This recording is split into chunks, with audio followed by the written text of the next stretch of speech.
I have another important update here from Craig DeLoles. He is a part of the Firearms Policy Coalition. Now, some of you may have recently heard Barack Obama say that if you're on the no-fly list, you can't buy a firearm. No fly, no buy. What they're saying here is a no-fly list does not equal no rights list.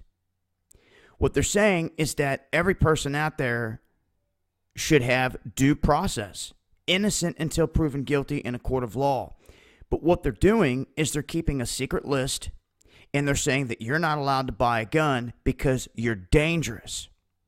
They're saying that if these people are so dangerous, then why are they not arrested and put in jail like Omar Mateen, that was on the watch list several times, was being observed by the alphabet gangs, and even had contact with their informants. Those informants are the key to all these events because they are the ones giving the information, giving the orders, the trigger words, all that to these individuals, and also the ones on the ground that you never hear about that disappear into the shadows and that are oftentimes responsible for a majority of what went down.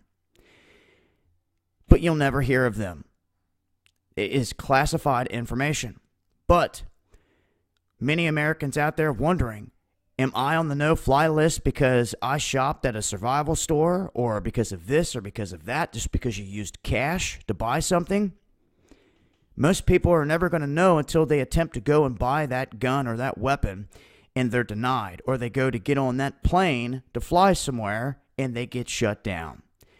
Then they're going to be searching for answers which you may never get. It may take you months to get to.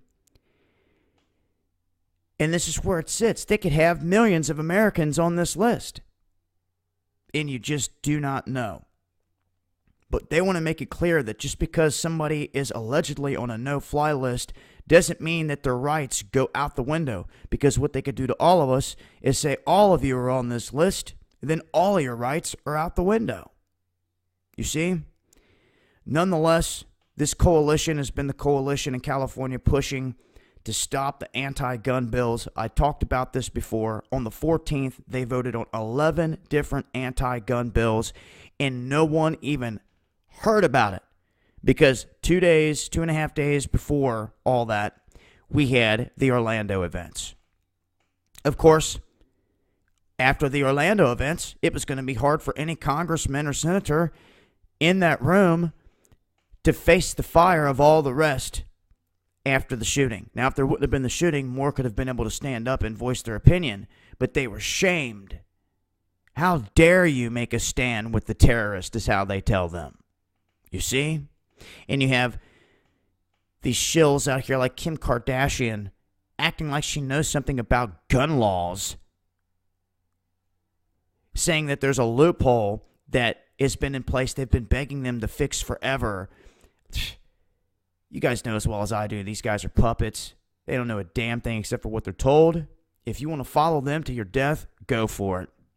For all the rest out there that want to ride for the freedoms, I see you on the front lines.